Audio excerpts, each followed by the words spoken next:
wanted to talk to you today about mental fitness.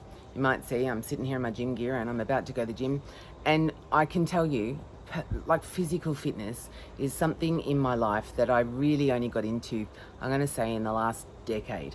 Prior to that, no way. It was always a drudgery, a chore. I'm not naturally one of those people who would have ever been seen to be, body beautiful and all that. No, it was not really my thing at all.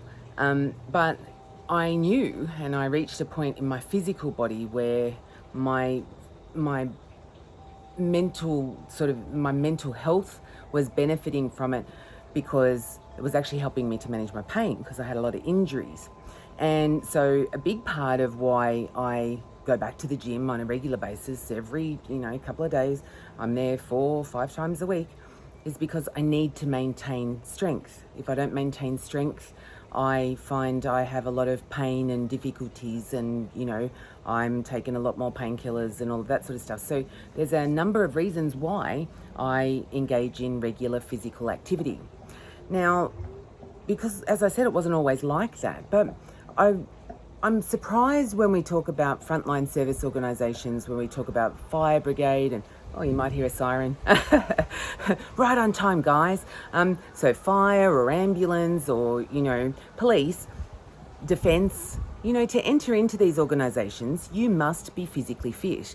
And in fact, in a case of defence, they require you to attend, PT every morning. You have to keep yourself physically fit. And even when you get older, you are expected to maintain a level of physical fitness. And in fact, that fitness gets tested from time to time. And you are expected to be able to meet certain criteria. Now, this is because they know the role itself requires a lot of physical fitness. If you have to engage with an enemy, if you're fighting a fire and you've got to be fighting that fire for a long time, or you might have to pick somebody up and carry them out of a burning building, or, in an ambulance case, you've got to pick people up, put them on trolleys and manually handle people, and, police get to chase cooks and drag them to the ground. Those roles, we know, require physical fitness. But we also know that they expose people to traumatic experiences, and this leaves them in a place of psychological vulnerability.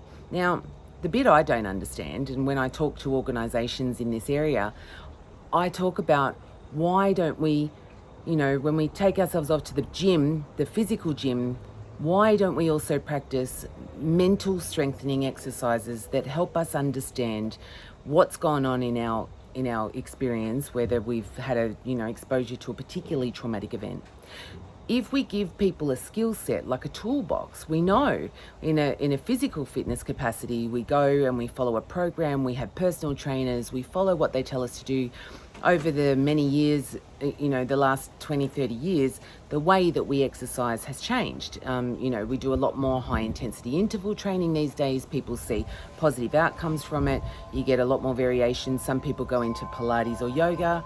It's not all one way, and it doesn't have to be. So in much the same way, when we know that people are going to end up with, psychological challenges because of the work that they do, but we know that there are a range of tools and things that they could engage with, both immediately, post sort of exposure, or even in the few weeks afterwards, and we gave them a range of self-help tools, that would be a really useful thing for people to use. The thing is that it's a bit like, I want you to think that this industry itself, this emergency services kind of first responders area, have been told for a long time, you need to be physically fit, you need to maintain that fitness, and your mental stuff, well, we're just going to hope we don't break you, because once you're broken, we don't know how to do anything much except see you off, because thanks, mate, you did a great job, and have a nice rest of your life. Sorry about that.